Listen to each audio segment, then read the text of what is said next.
આ જે હથિયાર સપ્લાય કરવામાં જે આરોપી સંડોવાયેલો હતો એનું નામ છે રાજુકુમાર ઉર્ફે સૂરજકુમાર, એ સન ઓફ વિજયસિંહ શર્મા. આ મૂળ બિહારના બોધગયા ગામનો વતની છે. આ આરોપીએ હથિયાર સપ્લાય કર્યા હોય અને જે તે વખતે તપાસ કરનાર અમલદાર દ્વારા એની તપાસ કરવામાં આવેલી, પરંતુ આરોપીની મળી આવેલો નહીં અને એની ધરપકડ થઈ શકેલી નહીં.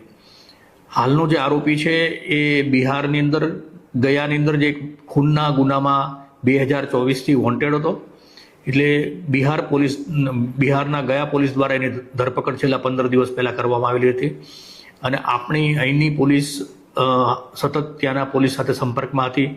આની ધરપકડ થવાની માહિતી મળતા અહીંથી ટ્રાન્સફર વોરંટ કઢાવી અને બિહારની જે ગયા સેન્ટ્રલ જેલ છે ત્યાંથી આરોપી આ રાજુકુમાર ઉર્ફે સૂરજકુમાર છે તેનો કબજો મેળવેલો છે.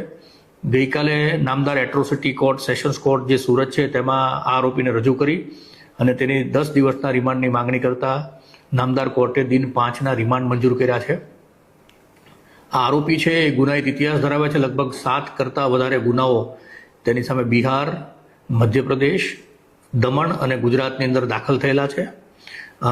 અન્ય એક ખૂનનો ગુનો પણ એને કરેલો છે. એટલે 2 અત્યારના પણ આ જે ગુનો છે એ પણ ખૂનનો ગુનો છે. આમ 2 મર્ડરના ગુનામાં છે અને બાકી અન્ય ગુનાઓમાં સંડોવણી છે નહીં.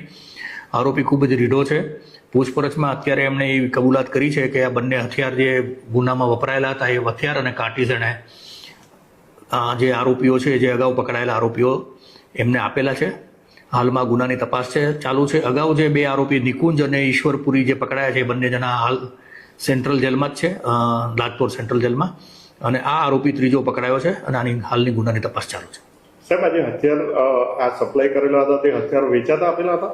હા, ઈશ્વરપુરીએ આ હથિયાર છે એ બિહાર ખાતે જઈને લગભગ 1,05,000માં ખરીદ કર્યા હતા અને આ જ આરોપીએ એને પાસેથી પૈસા લઈને 2 હથિયારો આપેલા હતા. આ જે હાલનો આરોપી જે પકડાયો છે એ અગાઉ સચિન સુરત ખાતે આવેલો હતો.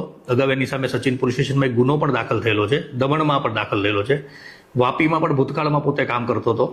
એટલે આ રીતે ઈશ્વરને સચિનમાં રહે છે જે, અને નિકુંજ અને ઈશ્વર આ બંને આરોપીઓ જે છે એ હાલના આરોપીને જે તે વખતે પણ મળેલા અને એને વાતચીત કરેલી કે જો જરૂર પડે તો હથિયારની જરૂર પડે તો આણે કીધું કે હું બિહારમાં છું ને તમારે જરૂર પડે તો મારો સંપર્ક કરશો તો હું તમને હથિયારો પૂરા પાડીશ.